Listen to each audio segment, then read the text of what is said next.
How do I know that I'm going to pass Biocomp when selecting a plastic grade for my medical device? This is one of the most commonly asked questions when selecting a plastic grade, and to answer this, I brought in Marina Daineko. Marina is an expert for biological risk assessment under the ISO 10993-1 framework, and she consults with Intrinsic Medical Group. She has authored over 15 scientific papers and holds 2 patents in the fields of material science. And in this episode, you're going to learn Marina's framework for incorporating Biocomp early in the prototyping stage, what actions you need to take in order to assure that you will pass Biocomp, or at least exclude bad candidates early, the usual mistakes when assessing biocompatibility, and why a structured plastic selection process will help you mitigate biological risk. And if you want to have a structured plastic selection process, go click the link in the description. Here's our discussion. So, hi, Marina, and welcome to the podcast. Hi, Lucas. Very, very excited to be here and talk about biocompatibility. Yes. So, talking about biocompatibility, you're obviously an expert on the topic, but the most commonly asked question is how do I know when I'm selecting a plastic grade? How do I know that this is going to be biocompatible? So, explain what biological risk is, how the process works, and how can we say if something is going to be biocompatible or not? Oh, yeah. And this is my favorite question, to be honest. Why? Because fortunately or unfortunately, there is no such thing as biocompatible material. Know what? Why? Because we have to consider a bit more aspects than just material, right? We have to consider also processing aids, like manufacturing aids, for instance, sterilization and ethylene oxide, as well as ACH, residuals that can impact biological safety of our medical device, as well as the host, meaning the patient who uses this specific medical device. I would say even system, we can say whether our medical device is biologically safe or some additional investigation is required. But coming back to your question, yes, surely material and analysis of material is a cornerstone of biological evaluation. And we need to define the risk associated with whole medical device, but there might be very specific risk associated with specific materials. And from this perspective, if talking high level, we have to consider categorization of medical device according to ISO 10993-1. And right now, actually, we have a new revision of the standard, and categorization changed a bit, as well as associated biological effects. And it depends on the risk of medical device, whether it's low risk, for instance, medical device that has contact with intact skin only for limited time, or is it, for instance, implant, and it's a bit different biological effects that shall be assessed here. So again, coming back to your question regarding material, surely we have to collect a technical data sheet as well as safety data sheet and understand how this specific material is processed to understand what can be potential hazards, potential residuals that can cause some adverse effects here. What I usually say is there's a difference between an implant and, for example, just a syringe or something that you put on your skin. So it all depends on the invasiveness and the body contact and the risk of your device. So material can be good for one application, but not for the other. So biocompatibility is a device property and not a property of a material. So is that the most common mistake that people make, that they just think this is a material that can be used for medical and it's just it's going to be fine in Biocomp, and then it turns out to be not fine? Yes, I would name it as one of the most common mistakes that, give me some certificates, for instance, that this material is medical grade and I'm good. No, unfortunately or fortunately, no. We have to go deeper, and as far as you may be aware, this USP classification has been changed drastically recently. This can still serve as a good baseline, starting point, but we have to assess a bit more things. Another very, very common thing that I can see when people do biological evaluation is just go to the lab and show them the medical device and ask like, okay, what should I do to be able to pass the audit or to get certification or CE mark, It doesn't work again. Why? Because this standard ISO 10993-1 has very, very tight connection to ISO 14971, that is risk management. So first of all, we have to have plan in place. And plan doesn't mean that, okay, we plan to do testing. No. We have to do our homework and do analysis of all the raw materials, all the processing materials that we use. Because, for instance, in my work, I usually assess even tools that are used, for instance, whether they are made of steel and there may be some residuals of steel on my medical device. When I have this assessment planned, I can make a conclusion whether it's enough to mitigate risks that I identified earlier or some additional investigation is required. And only after that, I can go to the lab, giving them my plan, biological evaluation plan, as well as testing strategy. Because again, depending on the medical device and very specific biological effects that we assess, the test method itself can be very different. For instance, if we consider cytotoxicity, there are different test methods such as agar overlay, MTT, XTT method, and what method to pick here. It depends on our medical device, and it's up to the expert who also biological evaluation to pick the right method. Okay, so if you're not very deep into the whole biological risk assessment and toxicology and everything, biocompatibility a little like resembles the arcane. Like you have these experts that know how to do it, and like the usual, let's say, medical device engineers, like biocompatibility is just like this arcane thing that the regulatory people do, and I have actually no real clue how it's done. So can you, like in very, very like simplistic way, explain how biocompatibility as a process works? So in order to show that you're biocompatible. So biocompatibility as a process.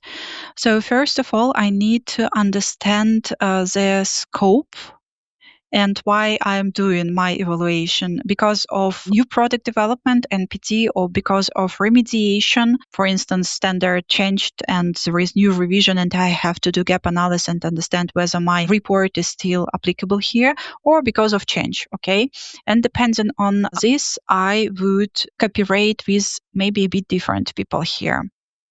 So first of all, I need to understand what is the scope, what medical device should I assess, and create a plan.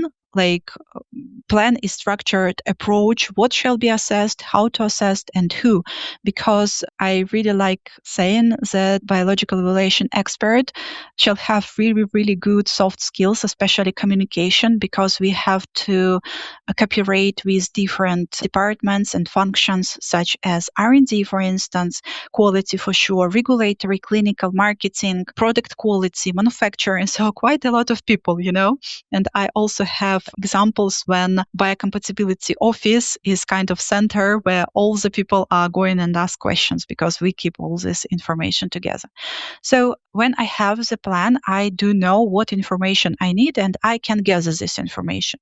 When information is gathered, I can do my analysis. So it means documenting it, providing justification why I think, for instance, some testing is not required or some biological effect is not relevant to my medical device and such things. Surely I can collaborate with other experts, like I already mentioned, clinical affairs or product quality, to discuss very specific topics, like post-market information, for instance. When I have this plan and analysis, so I do know what to do next, whether I'm done and my analysis is completed, so I can say that my medical device is biologically safe to be used at specific markets, or I need some additional investigation. If I need some additional investigation, I usually work with laboratory to have testing done. I discuss like deadlines and all these things. After that, I analyze all the test results I have, because I can't just say, okay, it's done, apply to my biological evaluation and that's it. No, I have to have a look into bigger picture and understand whether there are interdependency and whether this test result makes sense. And again, finalize my biological evaluation and understand next steps, whether it's completed or further investigation is required. And it's kind of loop, I would say. It's very, very, very high level. Surely there are some details depending on the stream, whether it's new product development, change, or remediation, even more cooperation with toxicologists and maybe even chemists to do toxicological risk assessment, because it can be done theoretically based on data available in toxicological profiles of specific chemicals and so on, or it can be done through chemical characterization testing and assessing and evaluating concentration and calculating margin of safety and making further conclusion. So it's super high level.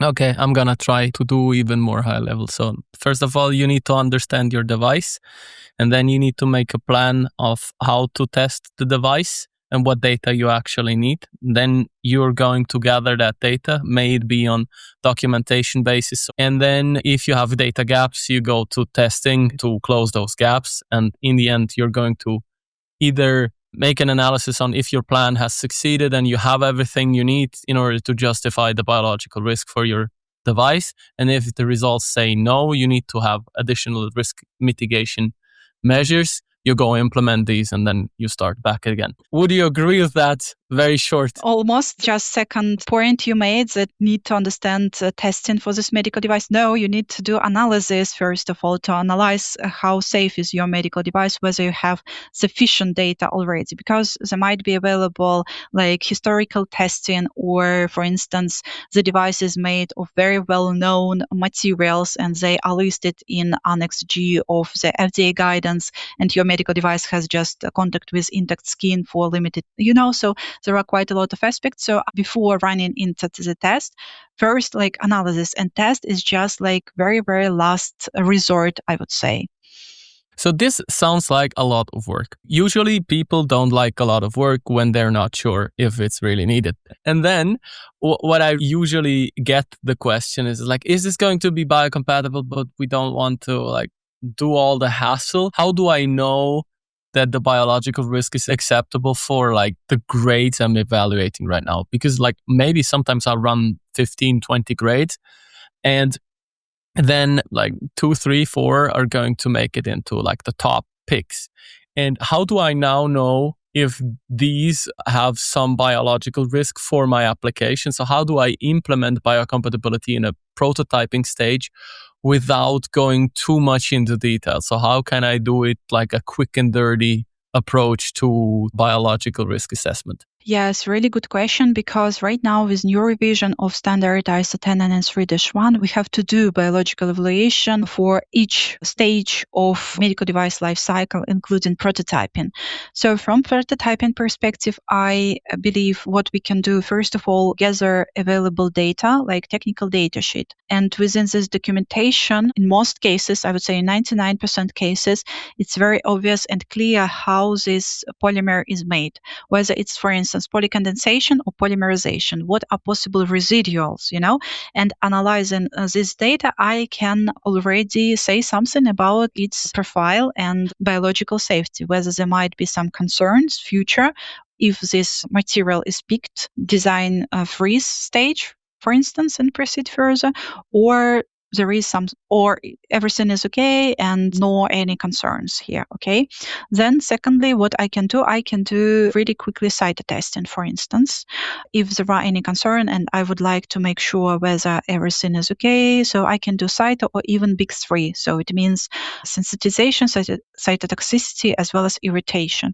And toxicological risk evaluation, but I would say, first of all, it's analyzing data available in literature into databases to analyze possible extractables and leachables and whether there might be, again, further concerns about it.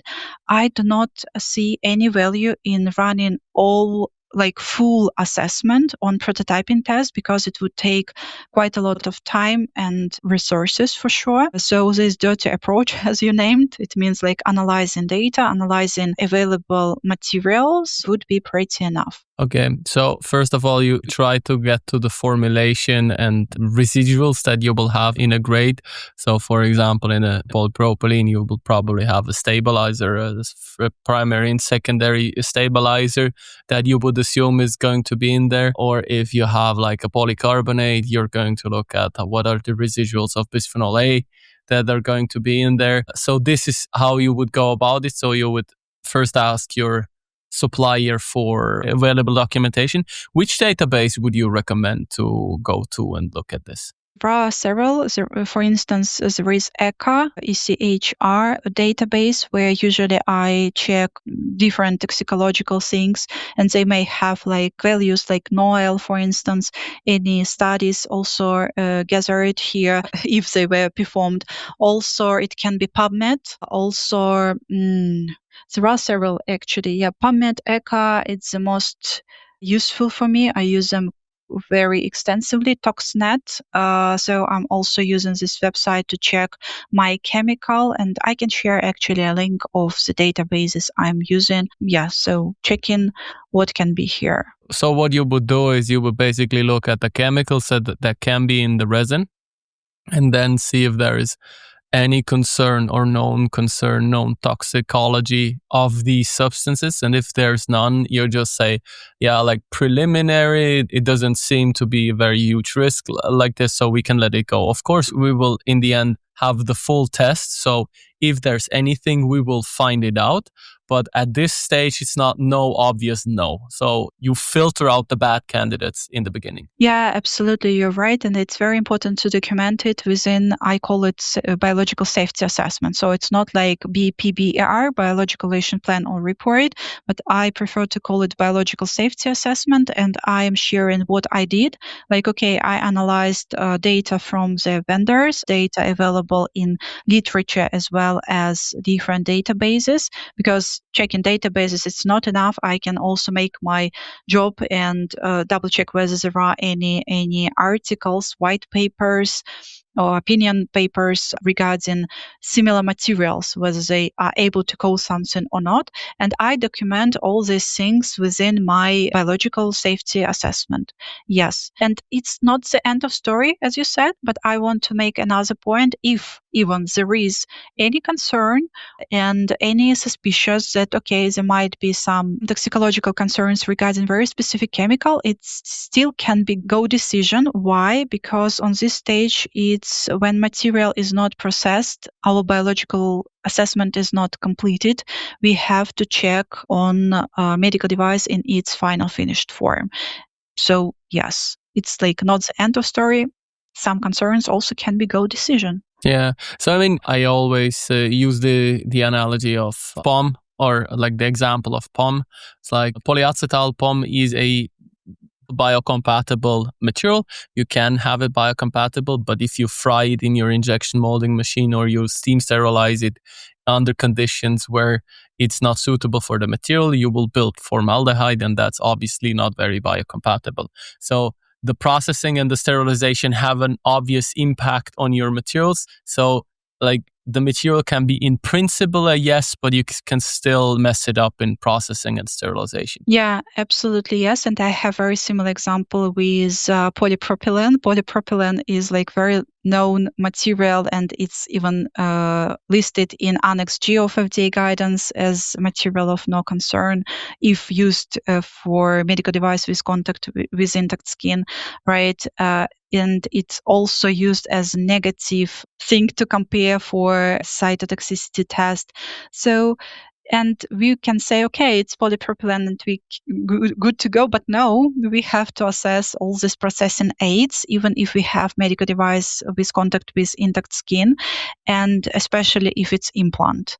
So yeah, absolutely agree with you here. Okay. Good. So if you're looking at these substances at a very early stage, so what substance would like ring an alarm bell within your head? So what are the substances that you think are most concerning if you would find them? I would say these are substances from CMR group, carcinogenic, mutagenic, toxic to reproduction, as well as endocrine disruptors. So why? Because here we have different plasticizers like phthalates, like DHP, for instance. And if we are talking about PVC, as a rule of thumb, there are some plasticizers. And if I have medical device with PVC, usually it makes me it called to I have to focus on them even quite a lot to double check what are the plasticizers, to check whether these plasticizers are within this list, and to make sure that, at least from this standpoint, we are safe from the very beginning. I would say that the most concerns this group, like carcinogenic, mutagenic, toxic to reproduction, as well as endocrine disruptor. And if I can see substance from this list, I would definitely ring a bell, because we have this requirement in EU MDR. Yes, we have to do our calculations to understand the concentration, whether our medical, again, everything starts with intended use and categorization, whether our medical device is invasive, so what part is invasive, whether this component and material are part of this invasive part, quite a lot of things, but it would definitely ring a bell for me. Okay, so CMR substances and endocrine disruptors. Which lists would you use to define what an CMR is? So Annex 2 from CLP, or what would you use? Yes, I would use, for endocrine disruptor, I would use REACH. So because they are listed there, so I would open REACH and check this list of endocrine disruptors here. And yes, if we are talking about CMR list, it's Annex. I don't remember, to be honest, exact, but I believe Annex 2 of CLP, yeah. Yeah, it's Annex 2 of CLP is where the CMR substances are defined. And it's updated all the time. That's why it's very important to monitor it and have a look into it from time to time to double check whether anything new pops up here. Yes. That is true. So, in a prototyping stage, in summary, what you would look at is the chemical composition. What can you find out about additives, about known contaminants, and then see if they have any toxicological concern. And then based on your invasiveness, on your risk, you will get a no-go decision on that grade, which is a very high-level approach. Yes, I would say so. Additionally, there is a third thing to consider here. It can relate to polymer, but I have better example with stainless steel. For instance, if I have stainless steel that contains iron by default, we have iron here. So with iron, we have nickel all the time. And even if nickel is not mentioned into my specifications that there is some presence of nickel would be here. If we do some additional testing, we would find nickel just by default, because it always follows iron. And for me as an expert, I do know it, so I usually provide a justification within my biological evaluation that the quantity of nickel, concentration of nickel is just trace concentration and it's pretty safe. So I need to document it and justify it, because nickel is listed within a CMR list as well as cobalt. For polymers, I believe it can be very similar, because, for instance, knowing the process whether polycondensation or polymerization was used to produce very specific polymer, as a chemist, I can predict what can be byproducts here, even if they are not listed. For instance, yes, I do know that stabilizers can be used. I do know that some catalyst can be used. And knowing it, I can also document it and knowing in advance what might be further concerns here. If you are a medical device company and you're looking to make your devices more sustainable, there's a link in the description for you. Okay, so for the two methods you mentioned, polycondensate versus polymerization, would you be looking out for if you have, for example, a polymerization and a polycondensation? And maybe you could also explain what the difference between the two methods is. It's just two types how polymers can be produced, and it depends. Not all polymers can be, for instance, produced with polycondensation method. And as a result of polycondensation, we always have some water. Okay, and byproducts can be different. And I would have a look in this very specific chemical we are talking about. If I can see polycondensation is used, then I'm opening the information I have this polymer and what is the reaction, what can be possible byproducts here. Unfortunately, I can't say right now just on the top of my head the very specific examples of this. I kind of stuck with it. I'm just thinking about some organic, like, polyethylene, the simplest one. That is produced with polymerization. I believe another thing to mention here is that surely conditions would be different here, like temperature, like catalyst, like all these things as well, not only byproducts. That's why it's important to have a look into this aspect as well, because they still can be in the main product. And as far as I remember, please correct me because you are expert here in regarding polymers, the percentage how much polymer we can have from monomers is higher for polycondensation actually, but I might be wrong here. Yeah. So what you would usually find is like if you have a polymerization, which is basically you have an initiator and then you have a free radical which drives the polymerization. And then you have, depending on the quenching speed, you will grow the chain until it's quenched, and then you have a certain length of a chain. This is how polyethylene is made. Like you initiate it with some sort of radical, and then it grows and until the radical is quenched. And what you would find there is like if you quench it after a very, very short time, you get the oligomer, something that is very more in between. Much in between more monomer and polymer, yeah. Yes, which is between the monomer and the polymer, which is a lot more mobile. And those oligomers you will find in the extractable leachables. Plus, you will also find the initiator and the catalyst, because catalysts are usually also used in order to control certain aspects of this polymerization. And then you have polycondensation, which is basically you have two monomers. It doesn't have to be water that is split off, but it can be water. It usually is water. Like if you have PET, polyethylene terephthalate, what you would have is like an ethylene glycol, and you would have a terephthalic acid that combines, it splits off water. And how you would drive the chain length is you dry, so you pull out water, so this reaction will go in this direction, and what you would apply heat. So you apply heat and you drive out water. And by removing water, you can actually speed up the reaction and move it into polymer site. And the point is if heat is applied and water is applied, you will get the reverse reaction, meaning you get the monomer out of it. So you would find ethylene glycol and terephthalic acid, which is the two monomers, you would find those. And if you have heat and water in something like a polycarbonate, which is also a polycondensate, you will have bisphenol A, which is the monomer. And this is like a good example of what you would be looking out for as a, let's say, monomer of concern. Thank you. Yeah, very good. Very good. So that is what you will be looking at, like the monomer of concern, the stabilizers, the byproducts, the obvious ones, and whatever you put into the system. So this is like the prototyping stage. This is usually what we would do is a very quick and dirty approach. And then when you have the design freeze, you will move on with the process and do the full analysis with the biological plan, chemical testing, and in the end, the report. Yes and no, because design freeze stage doesn't mean that we already have some manufacturing processes in place, because look, some companies can have the design freeze and then transfer this design to some vendors who can do manufacturing processes.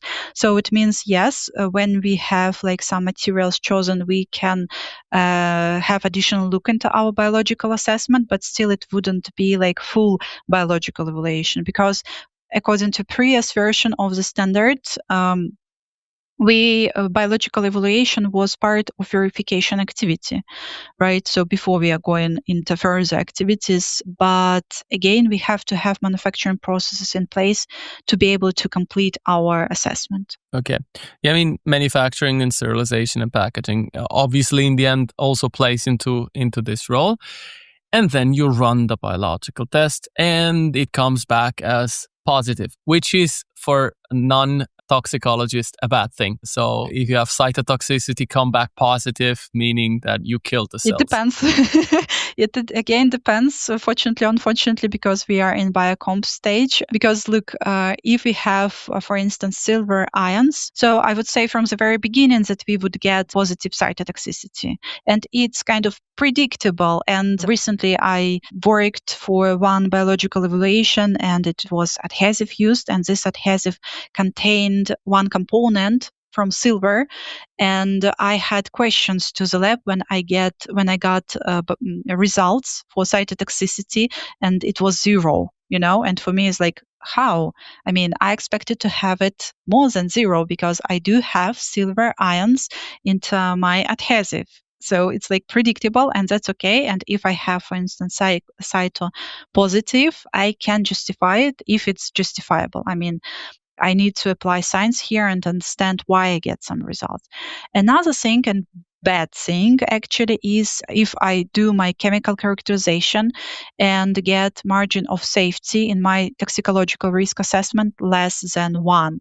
It means that there are some toxicological concerns within my chemicals. And I can see it pretty often for polymeric medical devices, especially with PVC or some polymers that contains colorants. Okay, because if I see colorants like blue or green, for me again it rings a bell that I would have even more work here with justification and understanding what to do next. Okay, good. So, I mean, my question would be more into the direction if I don't expect anything and think everything is going to be fine, and then I have biocompatibility and my cell viability comes back with like 10% and I have no clue why. So how would you troubleshoot such a case? Because that is, I have seen that many times. People come to me and say, oh, I failed Biocomp, I need a new material. I have no clue what happened. So how would you run let's say an analysis on what went wrong and where it went wrong and how to fix it? Ooh, good question. So first of all, I would get together with my peers to brainstorm this case because there might be different sources of this result, starting from how material was treated or maybe some processing aids or maybe not processing aids during medical device manufacturing, but processing aids from the material itself when it was manufactured. And there might be also some issues at lab. So it's the easiest one. I would start with reviewing the reports, whether there was any deviation from the plan or what was the conditions, how the test was run. Okay. So I would double check the lab and make sure that the lab has like ISO 70025 certification. And if you're talking about FDA side, GLP in place. Surely I would get together with experts and my peers to brainstorm, as I already said, right? Because I need to double check all the aspects and all the possible sources, as I already mentioned, right? Troubleshooting and what to do. So it depends on the trigger. First of all, I might want to have a look into the manufacturing processes, whether there is anything that can trigger this growth. Okay, maybe there is something that was done like this. I also was thinking, for instance, when people are working and do something manually, so we have to check cleanliness, cross-contamination, and these aspects as well, not just something that can go from bill of materials into it. How to do, maybe. So it depends, again, what I find. If it's possible to remove, then I will remove it. I would also have a look, maybe it's like expected, and double check the literature, what's available. For instance, I would also might want to have a look into their complaints or some databases to predicate device or to competitors' device to see whether something similar was found earlier for predicate and competitor device as well. I would look into the material and changing the material as a last resort, to be honest. After all the things I already do. So, but still, like failed cytotoxicity, it doesn't mean that we failed and our medical device is not biologically safe. No, in most cases, it can be justified and we can use this specific material with our manufacturing processes, especially if manufacturing of this medical device is like best practice and well known and set up within the industry. Okay, so it all depends. First of all, you would run a root cause analysis. If you can find something that stops the root cause, you would do it. But at this stage, usually changing the material is a bad idea. If it was something about the material in the first place, like you would agree that like your pre-check that you did or that would be done in a prototyping stage should stop like any very obvious concern in this last biological testing phase. Would you agree?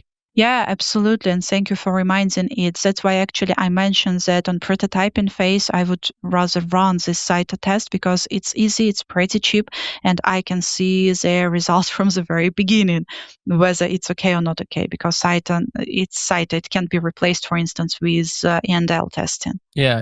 And of course, also like processability, because some materials have known processability issues and known potential concerns. Like, for example, if they degrade in during processing and build like a monomer of concern or a substance of concern.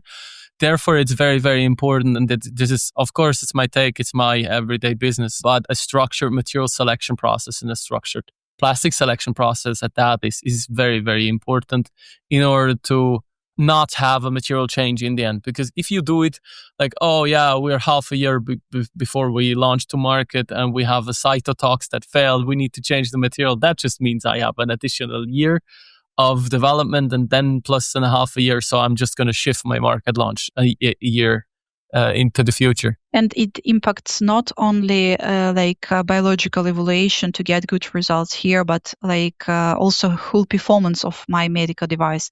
Because yes, we can have very similar polymers, but we both do know that there might be different hardness here and flexibility, etc., etc. So there are quite a lot of different parameters that shall be considered for performance of our medical device. Kink resistant and all that stuff. Yeah.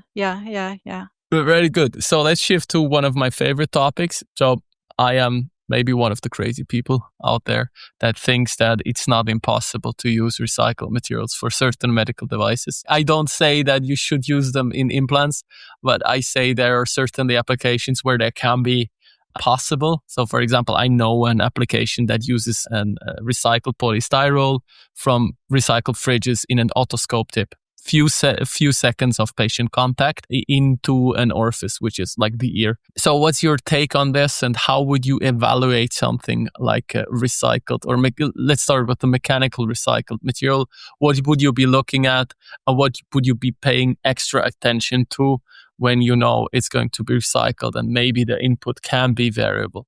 Yeah, no, I definitely love this question. And I would say that I can see more and more different publications and discussions within the industry, how to use them. And for me, we are on the same page with you because right now, I don't see that we are kind of ready to use such kind of materials into the implants because there are too many concerns and foggy areas here. But for low-risk device, especially that have contact with intact skin or, as you mentioned, with mucosal membrane, for instance, I believe they can be used. And I would consider usage and assessment of such materials into 3 layers. First layer is material itself. Okay, so I need again to have a look into composition, material composition, what is main substance, what is percentage of what is the percentage of each chemical into my composition. If we are talking reusable devices, yes. Second layer would be processing itself. So it means like any other process, it shall be qualified as well as validated. So I am sure that the result is predictable, is stable, and I can have more or less the same composition each time when this material is developed. So yes. And third thing, as I already mentioned, is device performance. So I would definitely have a look here because biological evaluation is not just about biological effect, it's about to stay biologically safe in the very end of shelf life of my medical device. So I would have a look into the performance of my medical device as well as storage, whether there can be any changes within storage conditions, transportation conditions, again sterilization, because we have, if it's ethylene oxide sterilization, so whether there is any impact or change, significant change in ethylene oxide as well as ECH residuals, because there might be more porous materials because of this. It depends on the material, and I can have even more concentration of this residual. So yeah, more or less, that's it. Wondering to know your opinion. Yeah. So, I mean, my take on this is you just laid out what you would need to do. You would need to show that the material has a constant formulation, that you can ensure a batch-to-batch consistency, and that the extractable leachables would not change over time. And then what kinds of extractable leachables there are, and are these stable over the shelf life and the lifetime of my medical device that I would want to use it for. So, like, a lot of people think that there is no way from a regulatory standpoint to use recycled materials in medical devices. And I say, look, you can go look at the MDR and it only says materials, and it says the materials have to be safe and effective. And that doesn't even distinguish between metals and plastics and composites or ceramics. It's just material for the MDR, meaning that a plastic recycled material has to be as safe as a virgin fossil-based plastic or whatever. Meaning that there is no regulatory hurdle here. There's just a technical hurdle. It's just difficult to get plastics that are stable, or recycled plastics that are as stable as virgin, that are have a predictable leachable profile. So what I would do in this case, what can you do? Like, either don't choose recycled plastics, or you have some sort of risk mitigation measure, because this is a biological risk. Because at this lot, I have this extractable leachables profile, but next lot, that might be different, because I can't assure that it is the same from a manufacturing standpoint. So what can you do? You can test. And you do, or what you would do is, like, you would run a ISO 10318, like a chemical characterization on each lot, and then see what is my extractable leachable profile. Sorry for interrupting, but it would be very different even for virgin material. Okay, so it's like, Yeah, I it know. would be slightly different. Yeah, even for virgin material. For implantable materials, I know companies that do exactly exactly that, because it's like, I know it's an implantable grade, and they tell me that everything is the same. I just run the cytotox and the chemical analysis on every lot, because my risk is so high. And you could be doing that also for recycled material. Of course, that costs you something, but it is a risk mitigation measure that would be viable, let's say. Yeah, but let's consider another case here, because within our medical device, we can have some components that do not have any contact with the patient, for instance. Yes, according to new revision of ISO 10931, right now we need to consider also the user, not only the patient, but also the user. But again, if there is information in instruction for use, I feel that the user shall have like gloves on the hands when operating with this medical device, and there is component made from reusable materials that does not have contact with patient. Yes, we still shall consider the interaction between these components to make sure nothing leach from this component into the component that has contact. But anyway, I still believe there can be some discussion here. Okay. Cool. So you mentioned some novelties on the, let's say, normative front. So the ISO 10931 was just revised this year, and also the USP Class 6. Just give us a too long didn't read from those two updates, so that our listeners are up to date. Yeah, first of all, there is change in categorization.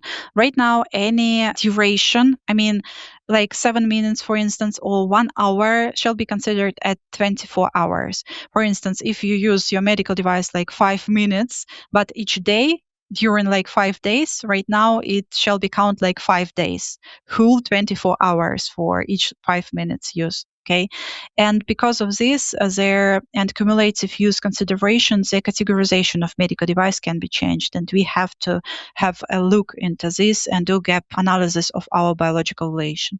Another thing, and it's very interesting thing, is about bioaccumulations. That right now we shall to consider this property about bioaccumulation of very specific chemicals, and if there is potential if chemical is bioaccumulative, we have to consider it as cumulative aspect as well, and document it and analyze it within our biological evaluation.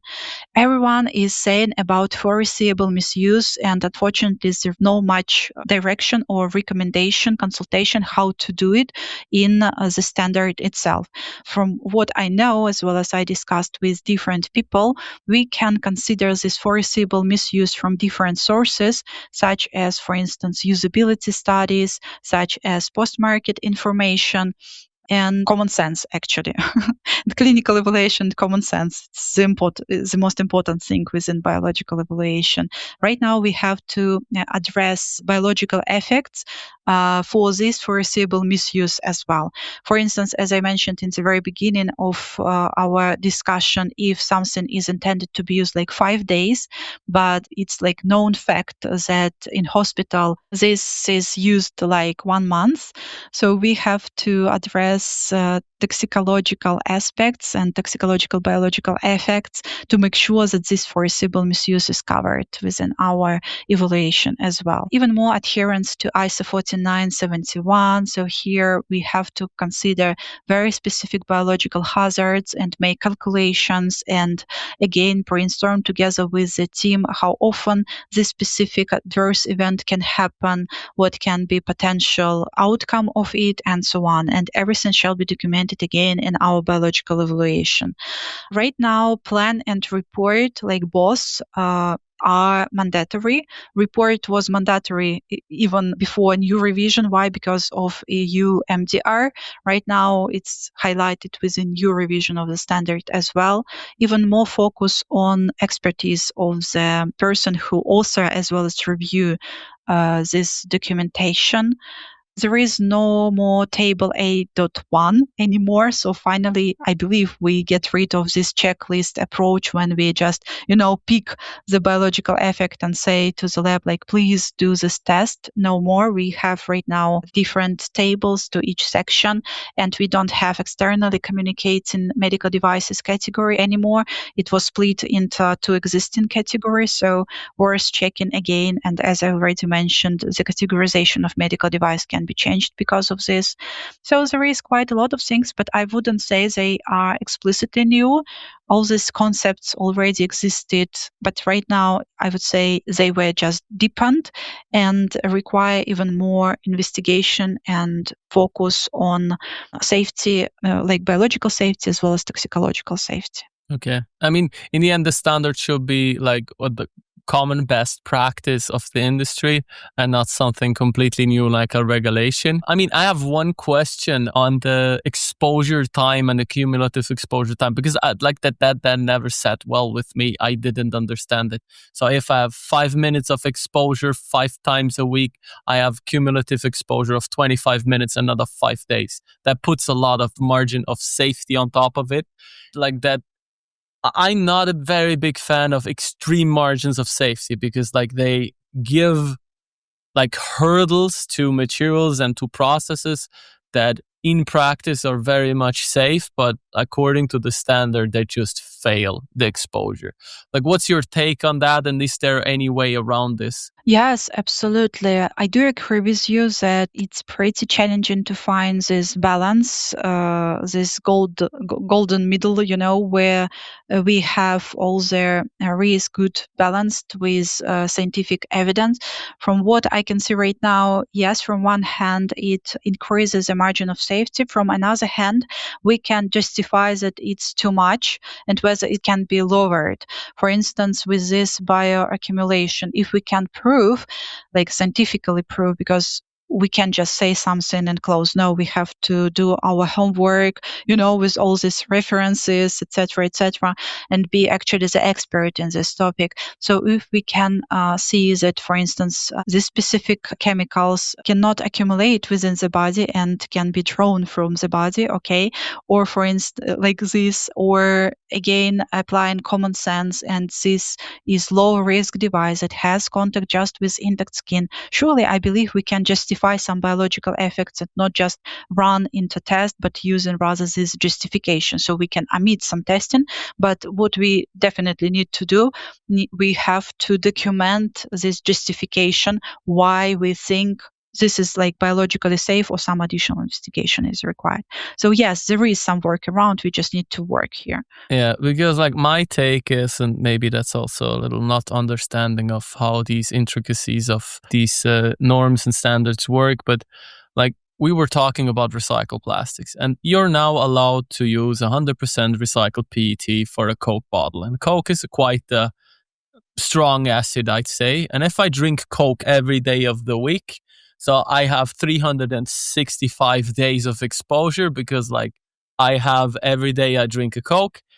And then if I would have a IVD that tests for some condition and every day I blow into a tube, I also have 360 days of exposure. It's like I'm allowed to use a mechanical recycled plastic into the Coke bottle, but no way in hell you will find someone who will approve your 365 days exposure time to a recycled plastics in an IVD. And that's just not fair, because I think the first case has been proven that it's safe, and that is allowed from the regulatory perspective. But because we're in medical device or in IVD, you will never get this approved, although I think it should be safe. What's your take on that? Oh, it's very, very painful topic for me because I have two examples as well. Like during Halloween, especially in the States and other countries that celebrate Halloween, there are quite a lot of different clothes as well as cosmetics, etc., with colorants. And these colorants may be very, very aggressive, and we can have these clothes on our like skin, right? And I can have even my skin colored, and no one cares. I mean, I can have this Halloween closes like, I don't know, for several hours, and that's okay. But colorants, as a rule of thumb, are kind of headache if we are talking about polymers and medical devices, because there's a rule of thumb, if we are running extractables and leachables, there are some questions with colorants because they are extracted. So from toxicological perspective also there might be some concerns, etc. Another example that I have, and I did a series of posts about it together with Angelina Lizandrelli, it's about women hygiene and devices for women. So unfortunately, in some countries, they are not regulated at all, and we are using some pads, etc., and tampons, for instance. And I do know that heavy metals even can go from these tampons into the patient body, into the body. And we are using such devices, such things during lifetime. And can you imagine the exposure here? And no one cares. I mean, that's very, very interesting how it goes. But what I do know for sure is that everyone in this world is looking for the way to deliver safe medical device, because I mean, when this medical device is required, it means that the person is in very vulnerable state. And yes, and for sure, it's pretty challenging to find this balance. But I mean, the intention is really good to find the way how to produce and prove that medical device is safe. Okay. Cool. Thank you very much for those insights. I think, we have a little tendency to like over-require and over-engineer in medical device. I think we can only get around this with competence and with scientific knowledge and being the expert. And if someone tells you, no, this isn't safe, you cannot do this, you have the data and you have the knowledge to back it up and say, no, this is safe, I can justify it, and I will go to court with you if necessary because I know I'm right. And if you have this confidence and if you can deliver like facts and arguments, you'll most likely get through with it because you have a very good case and you have thought about your case. And because if you just fall to these requirements and say, yes, sir, I'm going to do everything you want, I'm going to use the safest material ever, you just increase cost, you increase the environmental footprint, and you don't actually make something better for the patient. So that's my take. Maybe I'm a little radical here. But anyways, let's come to the personal part. Why are you so passionate about biocompatibility? It's obviously your passion. Yes, I definitely love talking about Biocomp and doing biological relation because for me it's like detective. You can never know what you find next time. And the beauty of biological relation is even if the medical device look like the same and you think they are the same, they are not the same from different customers because there would be differences in the type of polymer because, okay, if we are talking about polypropylene, I mean, what exact polypropylene? If you're talking about polyethylene, here we have even more options like HDP or LDP and so on. They are very different, as well as manufacturing processes. Because recently I had experience when I'm working with kind of very well known material, raw material, everything is okay, very simple medical device.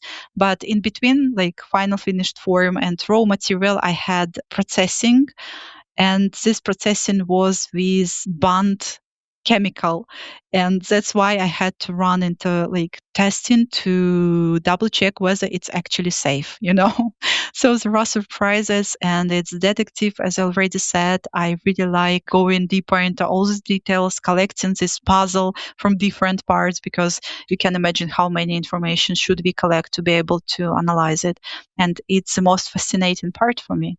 And another aspect that it's now it's like not frozen because surely there are questions into this area and this domain as well, like this chemical characterization, how the test is set up, whether conditions is okay. Because look, every lab runs this chemical characterization E&L testing a bit differently. Yes, we like use 3 solvents. We used like 50° C if we are going for exhaustive extraction, but like identification.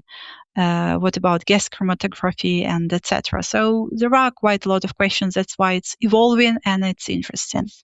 I can agree. And I think on top of that, you help make medical devices, and medical devices are something that is very, very meaningful because you help make people's lives better and you help them when they're most vulnerable, as you put it very well. So maybe you can tell us a bit about your work and Intrinsic Medical Group, what you do, what you consult on, and then we're going to have a close. Yeah, absolutely. So I'm working for Intrinsic Medical Group. It's consultancy, and we provide consulting regarding biological evaluation. It means that we can do biological evaluation for your medical device from scratch or remediate it. Also, like helping to set up standard operating procedure, work instruction, do gap analysis, and help with some audit preparations.